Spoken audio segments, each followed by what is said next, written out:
आज आपण ह्या व्हिडिओमध्ये गुरुपौर्णिमेची संपूर्ण माहिती बघणार आहोत। हिंदू पंचांगानुसार यंदा 2026 मध्ये गुरुपौर्णिमा 29 जुलै रोजी साजरी केली जाईल। पौर्णिमा तिथी 28 जुलै रोजी रात्री 9:36 सुरू होईल व 29 जुलै रोजी रात्री 8:07 संपेल। त्यामुळे उदय तिथीनुसार पौर्णिमा 29 जुलै रोजी असणार आहे। यावेळी पूजेचा शुभ मुहूर्त सकाळी 5:41 ते सकाळी 9:04 पर्यंत असेल। म्हणजे ज्यांना कोणालाही आपल्या गुरुवर्यांची पूजा करायची असेल किंवा घरामध्ये असलेल्या देवदेवतांची पूजा करायची असेल त्यासाठी हा शुभ मुहूर्त आहे। सकाळी 5:41 पासून ते सकाळी 9:04 पर्यंत, म्हणजे 9च्या आत तुमची पूजा ही सर्व झालीच पाहिजे। तर आता बघूयात गुरुपौर्णिमा नक्की का साजरी करतात। तर पौराणिक मान्यतेनुसार सुमारे 3000 वर्षापूर्वी वेद व्यासजींचा जन्म आषाढ शुक्ल पौर्णिमेला झाला होता। याबद्दलही मी छोटीशी कथा बनवलेली आहे। यामध्ये डिटेल कथा नाहीये, डिटेल कथा शॉर्ट्स व्हिडिओमध्ये आहे। त्यामुळे ह्या चॅनलला सबस्क्राईब करून ठेवा, कारण मी माझ्या ह्या चॅनलवर असेच आध्यात्मिक, धार्मिक, वारकरी सांप्रदायिक रिलेटेड व्हिडिओज वेळोवेळी घेऊन येत असते। म्हणून दरवर्षी हा दिवस गुरुपौर्णिमा म्हणून साजरा केला जातो।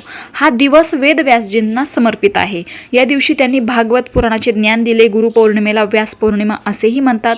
तसेच पौर्णिमा असल्याने या दिवशी भगवान विष्णू आणि देवी लक्ष्मीची पूजाही केली जाते।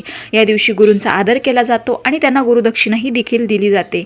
या दिवशी गुरु आणि वडीलधाऱ्यांचा आदर केला पाहिजे। जीवनात त्यांच्या मार्गदर्शनाबद्दल कृतज्ञता व्यक्त केली पाहिजे। गुरुपौर्णिमेला उपवास, दान आणि उपासनेचेही महत्त्व आहे। उपवास आणि दान केल्याने ज्ञान मिळते आणि मोक्ष मिळतो। आणि पौर्णिमा असल्या कारणाने आपल्या महाराष्ट्रातील, देशभरातील बऱ्याच स्त्रिया पौर्णिमेचा उपवास करतात, कारण परंपरेनुसार आपल्या मुलाच्या सुखी समाधानी आयुष्यासाठी, उज्ज्वल भविष्यासाठी हा उपवास बऱ्याच बायका पौर्णिमेला करतात। पण त्यामध्ये ह्या पौर्णिमेचं महत्त्व म्हणजे आपल्या जे गुरुवर्य आहेत, आपले जे वडीलधारी लोक आहेत, त्यांच्याबद्दलची कृतज्ञता व्यक्त करायची असेल तर आपण हा पौर्णिमेचा उपवास आवर्जून केलाच पाहिजे। तुम्हाला जर घरच्या घरी गुरुपौर्णिमेची पूजा करायची असेल तर ती पुढील प्रमाणे आहे। तुम्ही गुरुपौर्णिमेला भगवान सत्यनारायणाची कथा पण करू शकता आणि ती कथा वाचण्यासाठी, करण्यासाठी ब्राह्मणाला पण बोलू शकता। पण जर तुम्ही ब्राह्मणाला बोलू शकत नसाल तर तुम्ही स्वतः भगवान विष्णूंची पूजा करूनही शुभ फळे मिळवू शकता। भगवान विष्णूंच्या पूजेमध्ये तुळशी, धूप, दिवा, सुगंध फुले आणि पिवळी फळे अर्पण करा। श्रीहरींचे स्मरण करा आणि तुमच्या इच्छा त्यांना सांगा। भक्तीने पूजा करणे महत्त्वाचे आहे।